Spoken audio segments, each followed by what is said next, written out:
सेना को एक स्थान पर ठहरा कर भरत बड़ी उत्सुकता से शत्रुघ्न को रामचंद्र के आश्रम के चिन्ह दिखाते हुए आश्रम की ओर चले। महर्षि वशिष्ठ मेरी माताओं को शीघ्र ले आइए, यह संदेश देकर भ्रात वत्सल भरत बड़ी शीघ्रता से चले। सुमंत्र भी शत्रुघ्न के पीछे चले। वे भी रामचंद्र को देखने के लिए भरत के ही समान उत्सुक थे। श्रीमान भरत ने तपस्वियों के निवास स्थान में रामचंद्र की पर्णशाला देखी। उन्होंने देखा कि रामचंद्र की पर्णशाला के सामने होम करने के लिए लकड़ियों का ढेर लगा है और बहुत से फूल एकत्र हैं। फिर उन्होंने देखा कि मार्ग पहचानने के लिए रामचंद्र और लक्ष्मण ने किसी किसी पेड़ में कुश और चीर बांध दिए हैं।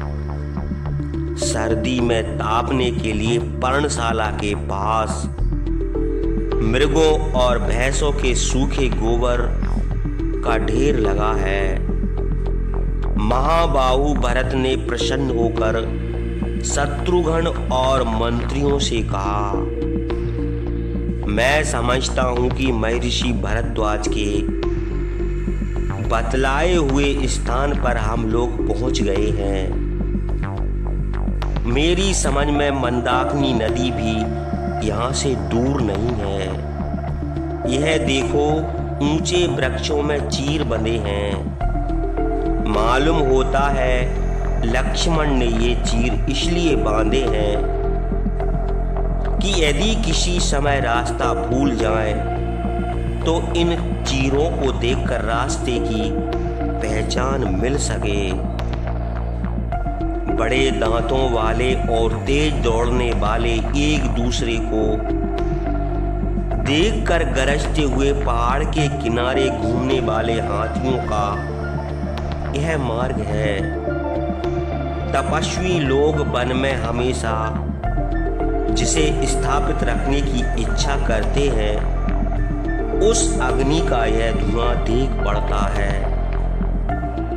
यदि इस स्थान पर गुही का सत्कार करने वाले पुरुष श्रेष्ठ महर्षि के समान रामचंद्र को मैं देखूंगा।